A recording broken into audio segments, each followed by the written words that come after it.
बहुत समय पहले एक गांव में रामू नाम का एक किसान रहता था। रामू के पास थोड़ी सी जमीन थी और उसी पर वो खेती करके अपना परिवार पालता था। वो सुबह सूरज निकलने से पहले खेत में पहुंच जाता और देर शाम तक काम। एक दिन गांव में एक कृषि अधिकारी आया। उसने किसानों को इकट्ठा किया और नई खेती की तकनीकों के बारे में समझाया। अगर आप अच्छे बीज, खाद और सही सिंचाई का प्रयोग करेंगे तो आपकी पैदावार दोगुनी हो सकती है।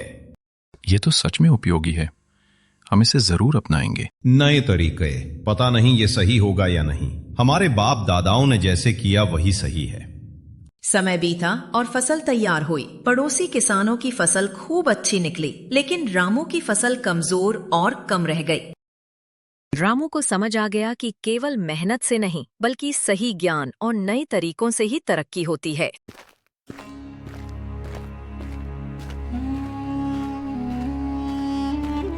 रामू अपनी कम फसल देखकर दुखी बैठा है, जबकि पड़ोसी किसान खुशी से अनाज बेच रहे हैं।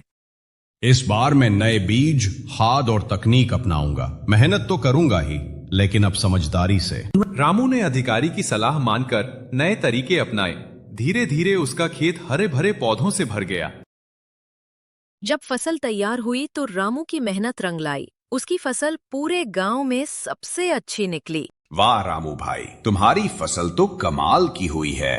हाँ भाई, मेहनत और समझदारी दोनों मिलकर ही सफलता देते हैं। इस कहानी से हमें ये सीख मिलती है कि केवल मेहनत ही नहीं, बल्कि सही दिशा और ज्ञान भी जीवन में सफलता दिलाते हैं। बदलाव से डरना नहीं चाहिए।